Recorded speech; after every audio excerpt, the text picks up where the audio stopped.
Sunrise Daily, well, as you do know, different security issues playing itself out. The launch of Amotekun, don't forget, Mieti Allah also banned night grazing and support. So different issues, but everything related to security. But this morning, we've got Mr.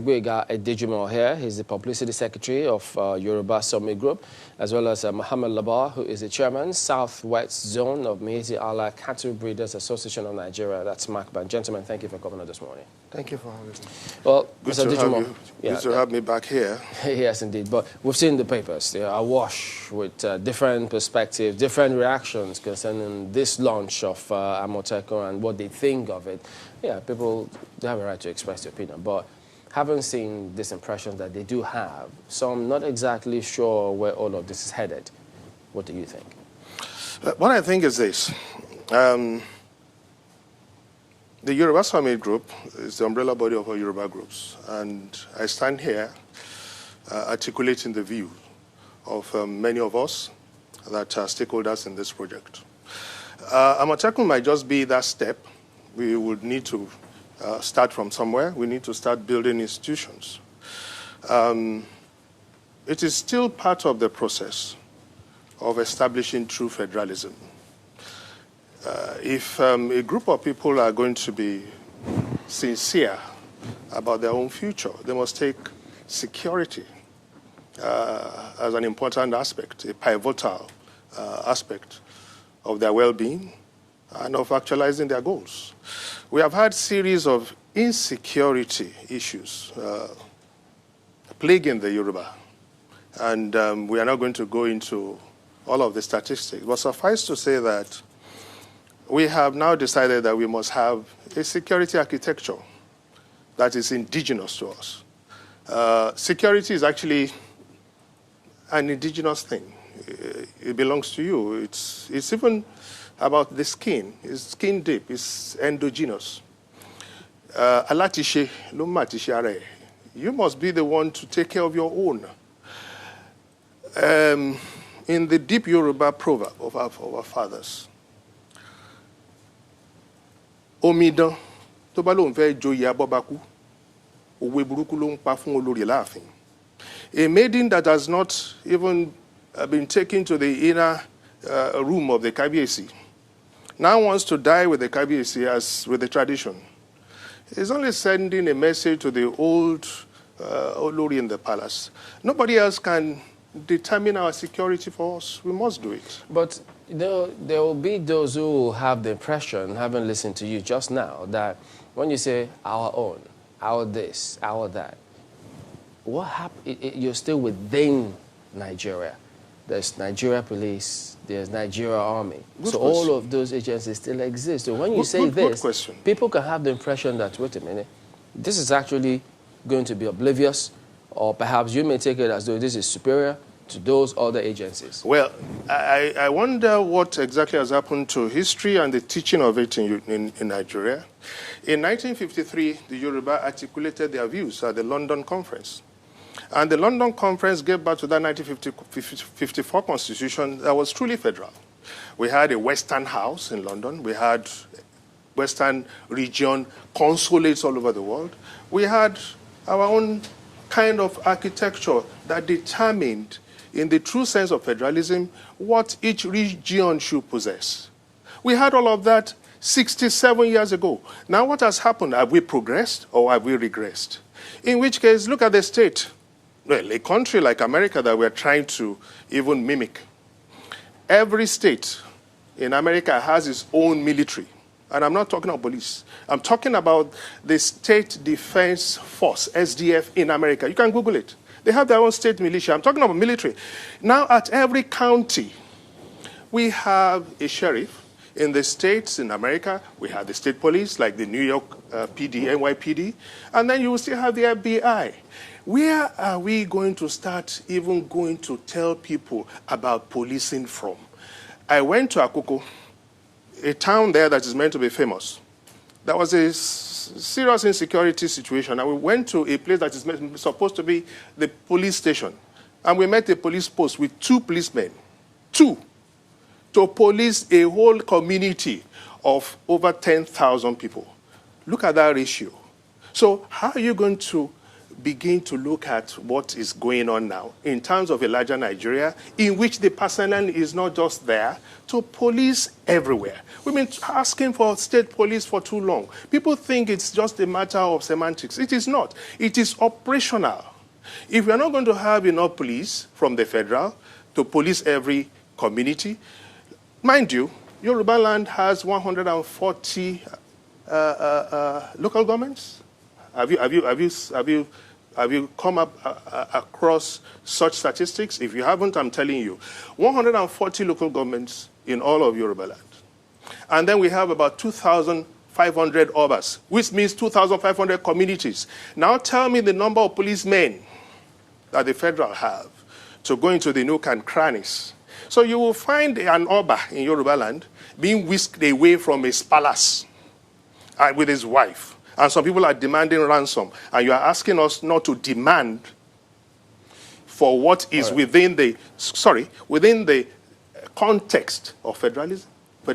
Okay.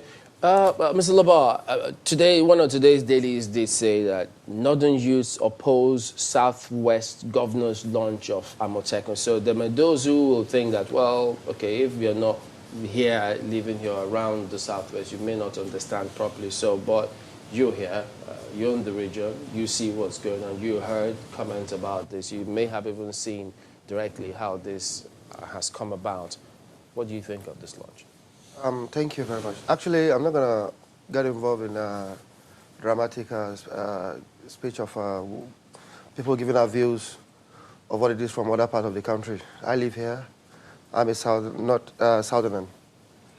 And thank God we operate together with the host communities. We do things together, jointly. Anyway, the launch of Amotek, or what it is, we were not involved, we were not aware, we were not invited. Actually, it's for the region, and it's a good thing. It's a welcome development. What do we have to say? For security purpose, we don't oppose it.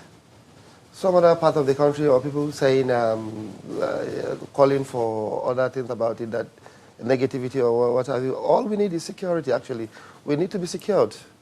It's a welcome development. We don't need to be, we just understand that there should be synergy between the launch security and the presence security that we have.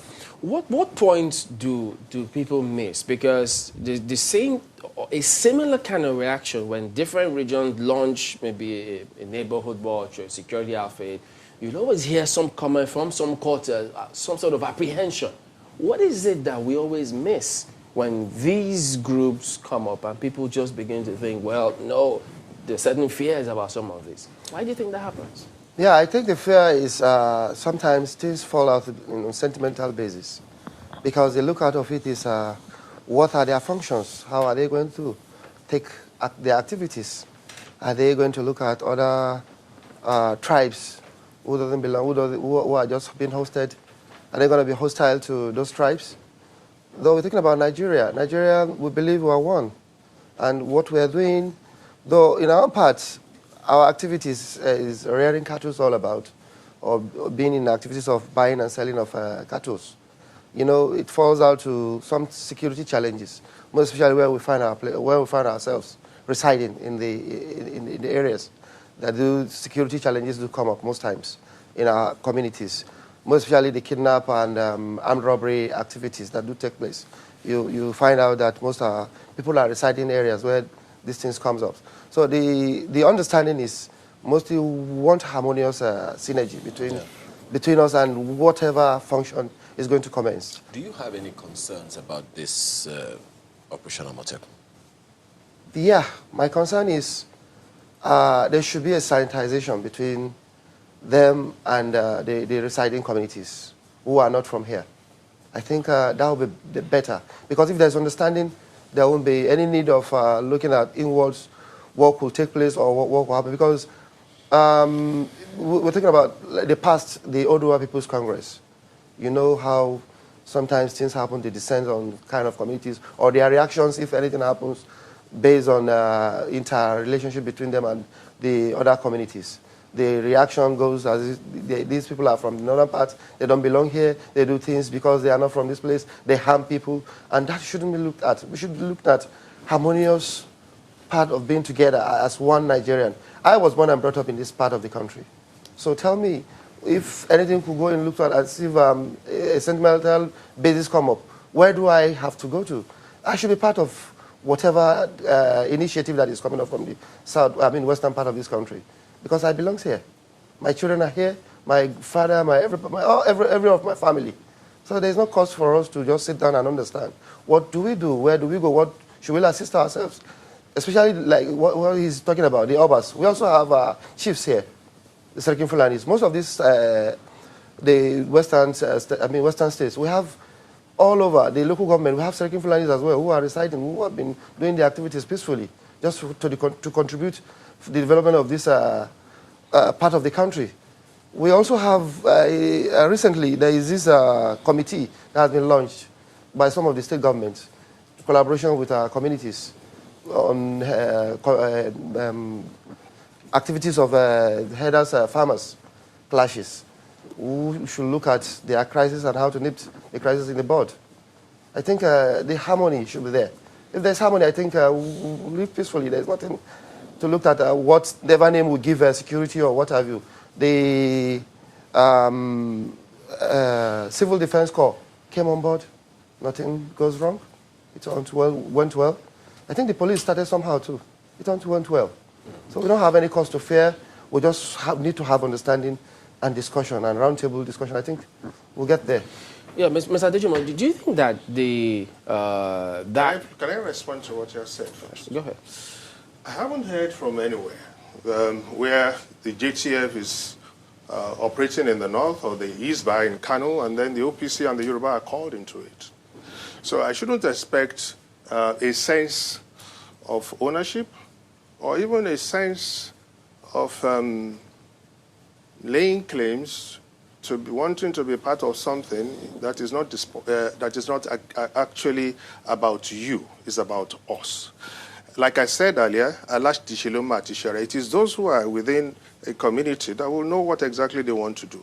Now, again, why would there be even farmers' herders clash?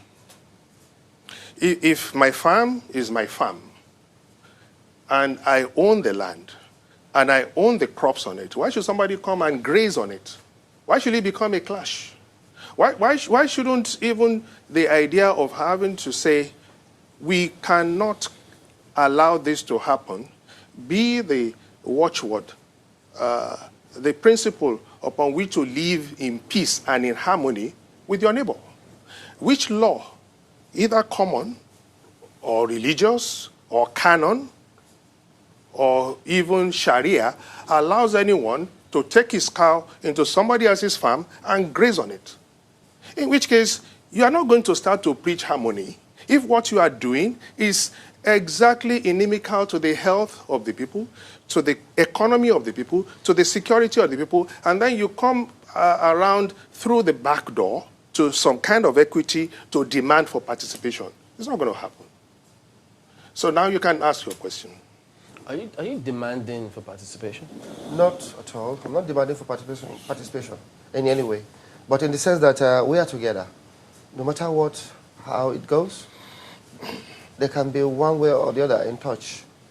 Because in security challenges, we know sometimes, as he has said, there's no reason for herders to go to farmland and destroy what have you.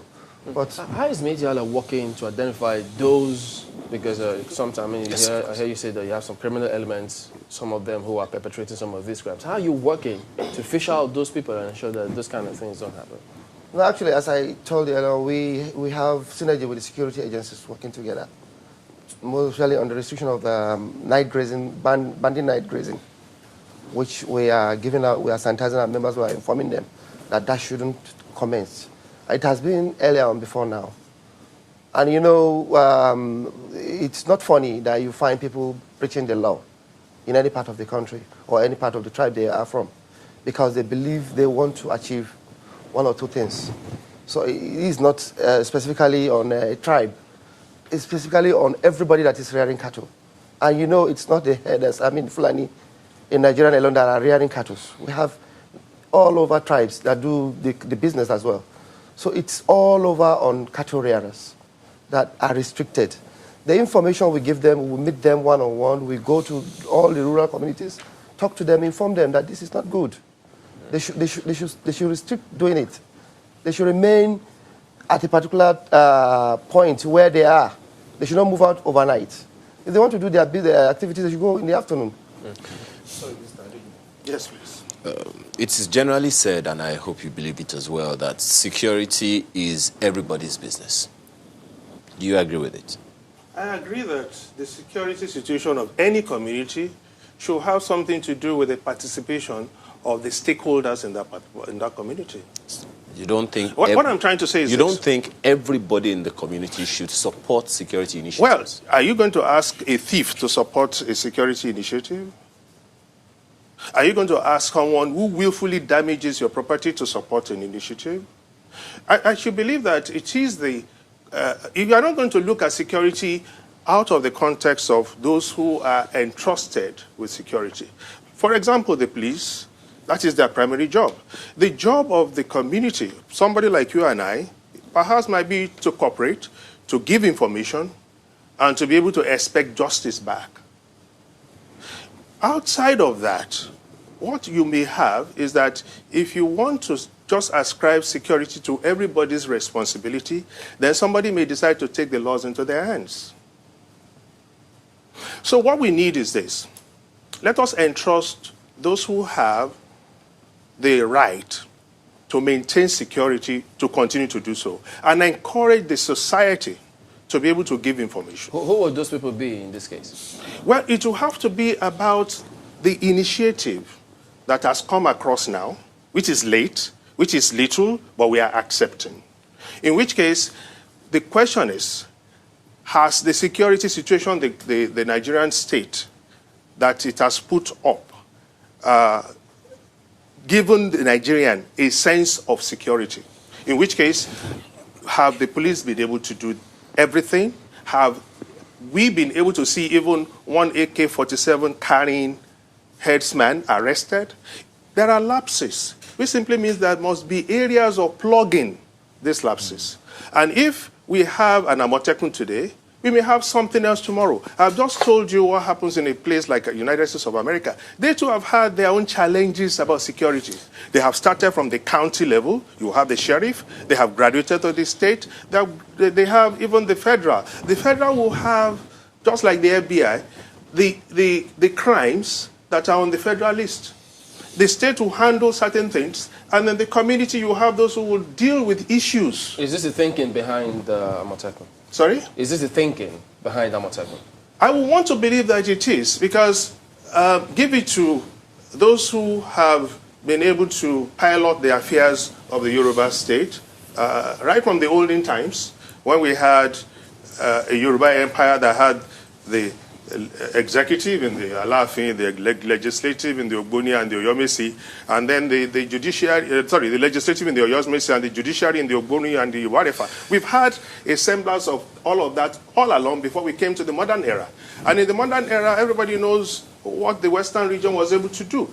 If we have had all of that going for us, we won't be here where we are today. So I would say the Amotekun thing has come from an innate, embedded capacity of the Yoruba to take care of whatever it is that is befalling them in the areas of insecurity. Now speaking of synergy between Yes. Yoruba groups, I remember yesterday the spokesperson of Afenifere said, they're not a part of this pretty much. They weren't consulted. So how does that play into this Amotekun? Do you think that harms it or otherwise? It's a moving target. If you're not part of it today, does not mean that you're not going to be part of it tomorrow. What we believe in is the building of strong institutions. You have to start from somewhere. It may not be all-inclusive from day one, but once that institution is there, it will grow. Other things will be added to it. Yesterday was just the launch. There are those who are working on the modalities and the technicalities of it. We are going to probably have technology coming into it, in which case, will somebody who is making an app that can get someone in the village to press on a button on his phone to report insecurity be part of the launch of yesterday.